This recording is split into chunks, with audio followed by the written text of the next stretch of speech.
Welcome to Optimal Frequency. I'm Grant. I talk to spirits here at my house using sources of white noise. I use an artificial intelligence to remove the sound of the white noise. That leaves behind the spirit responses to the questions that I ask.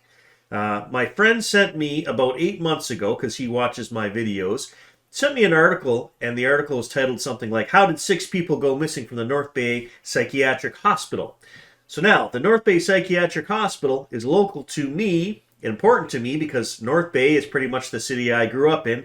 My father actually worked at the psychiatric hospital, I'm guessing like 40 some years ago.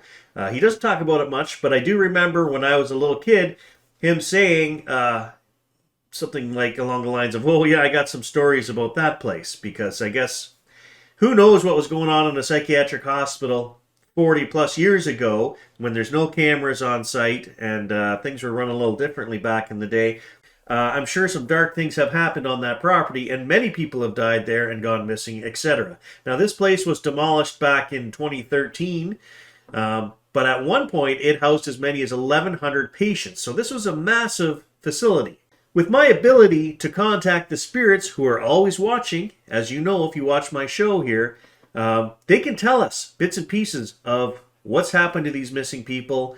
Now I'm going to jump into one particular person's story here from the 6. I know nothing about this story other than what I've watched this morning here in preparation for this. So there's a podcast, let me flip my notes over here, it's called Whereabouts Unknown, and it's done by Ellen White. So her podcast, I don't know exactly how large it is, but I think it's pretty large. She's got several episodes here, you can look her up. But I'm going to be taking an excerpt from a podcast she did specifically on one patient called Dawn Carisse.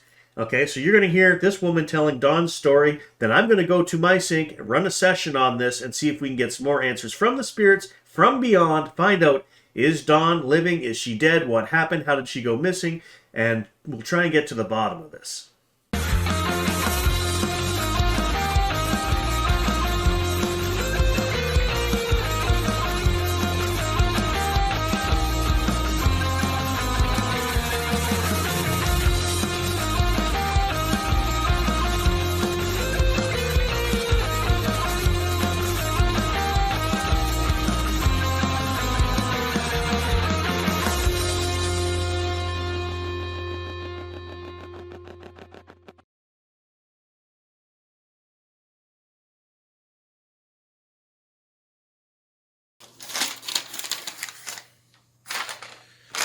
Lots of questions. Everything's recording. Set up.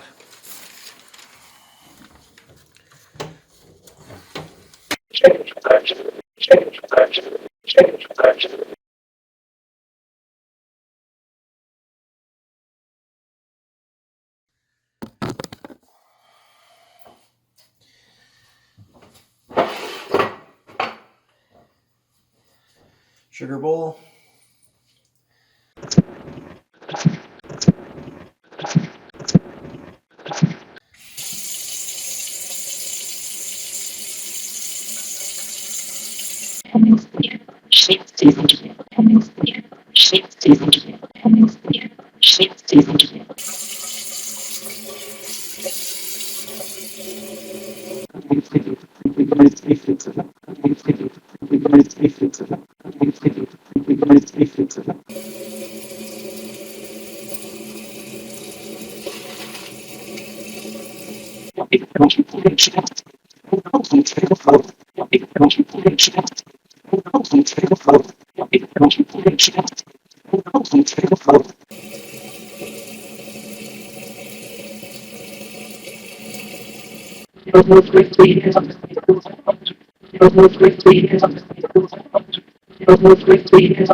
Cool.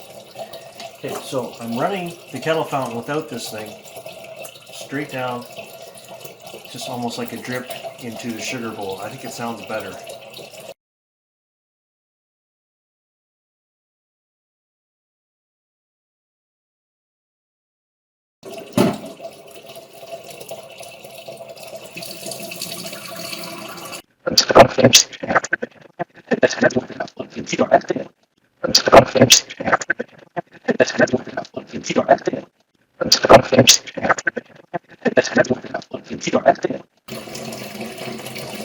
All right, thank you, spirits, for joining me. I got the mic in the middle here. I don't want to hit the cable. I did my prayer of protection downstairs. You know who I want to speak to. Can you say her name for us, please?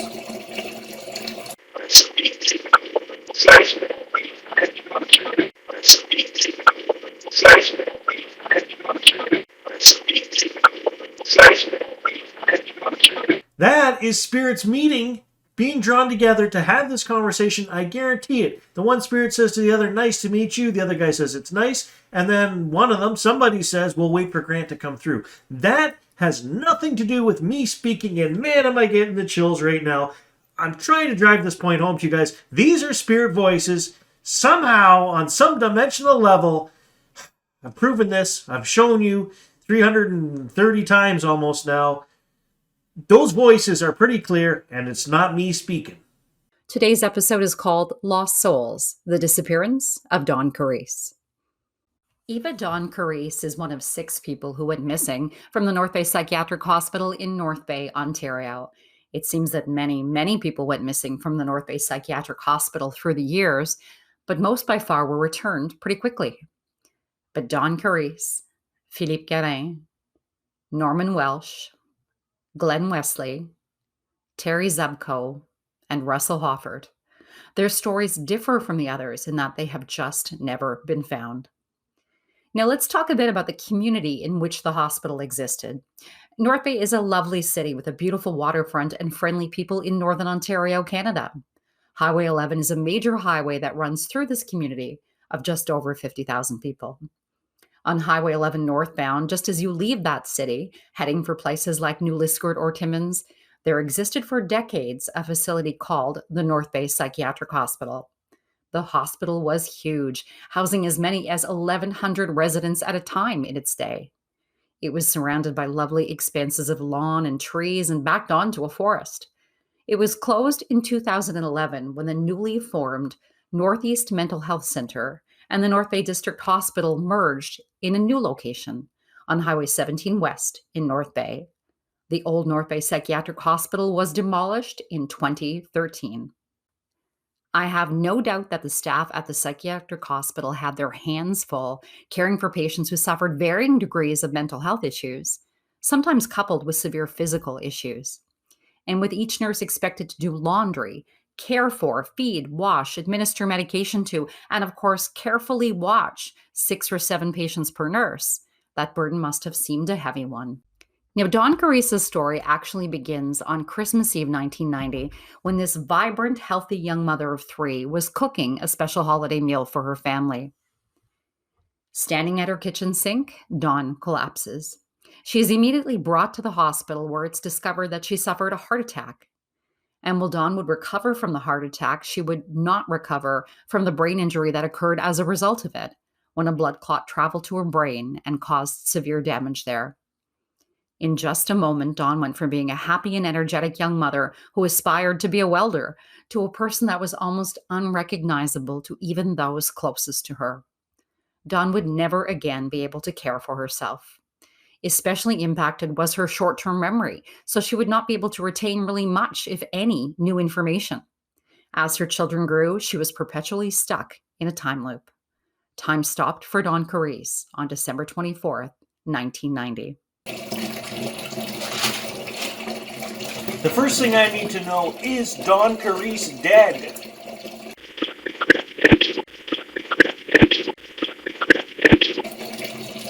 I'm going to assume, because she's been missing for 20 plus years, that she is.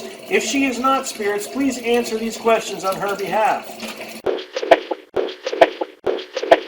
But if she is passed over, I'd like to speak to her. If you can bring her in, please. If she wants to help out with these questions.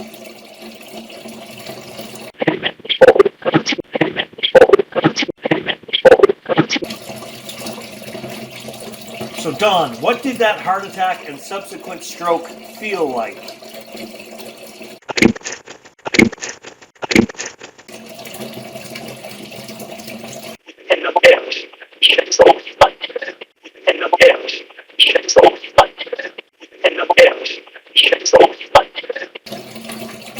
just asking from a human standpoint because I'm curious. I want to know. She felt it.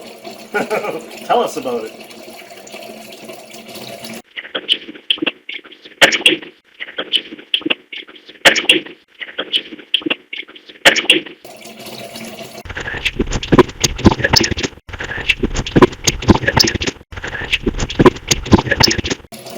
Was your ailment brought on by your smoking habit?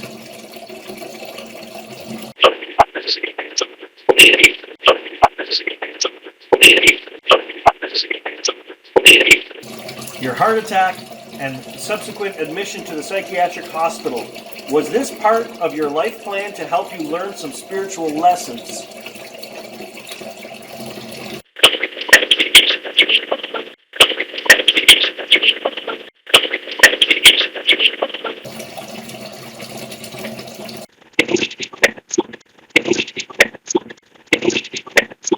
After her heart attack, Dawn was no longer able to care for her children or herself. While her husband tried to keep her at home for a while after she became ill, the stress and strain of caring around the clock for Dawn, in addition to their 3 young children, led him to seek out other options for her care. The family consulted with Dawn's doctors and were presented with hope that the constant care she would receive at the North Bay Psychiatric Hospital might help her to become better and possibly rejoin her family one day. There is not a single bit of criticism in our story today for this family, who is presented with no other option or hope for Dawn than to admit her to this hospital.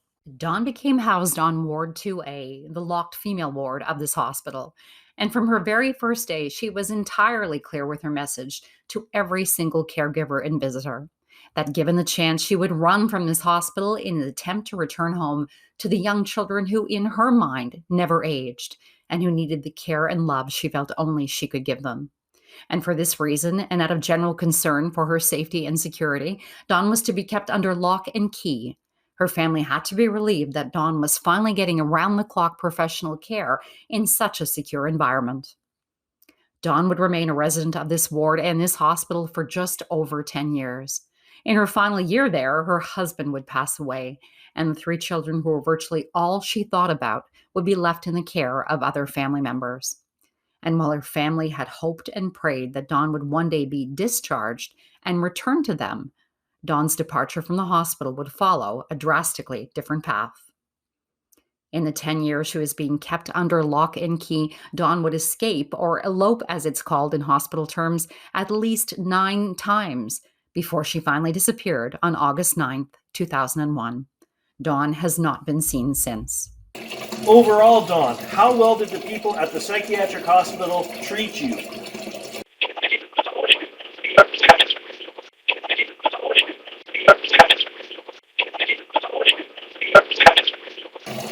Were you ever abused at that hospital?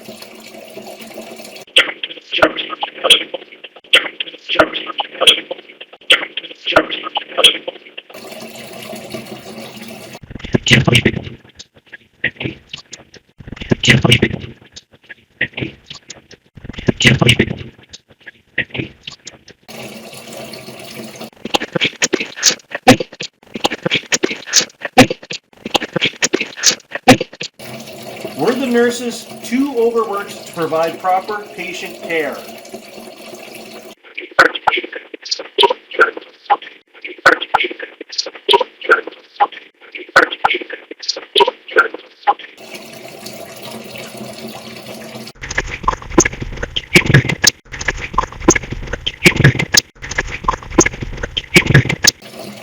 Was it your sole goal to escape that hospital and rejoin your children?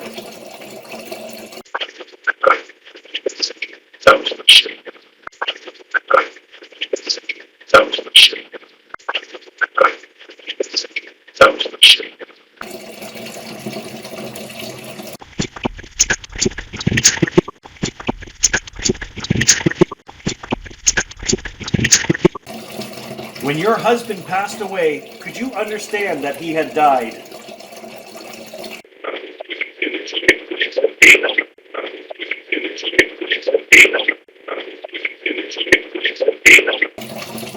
Are you and your husband together now?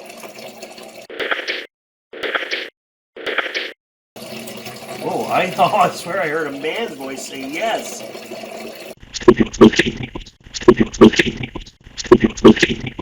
Well, there you have it. There is no doubt in my mind that I'm talking to her. These spirits, this team came in. I think nurses came in at one point and said something about don't judge us. Okay? You talk about her children. She says, I used to run. I can't escape. Find the children. Talk about abuse. They named a doctor, whoever Dr. Johnny was. They said abuse. They're bang on again. I'm talking to spirits. They're answering the questions. This is amazing stuff. Anyways, I'm going to quit rambling. Join me for part 2. More amazing responses to come. Thanks for watching. Thank you all for watching. I appreciate you joining us on the channel. If you'd like to donate like these fine people in the list here, there's a link in every description of every video to do so. Up in the top right hand corner of the YouTube page, there's also a little button there as well. Your donations keep me driving forward. I super appreciate it. They really help me out. You guys have been a big help in pushing me forward and furthering this research, so thank you to you all. Love, peace, joy, and adventure to all of you. We'll catch you all in the next video.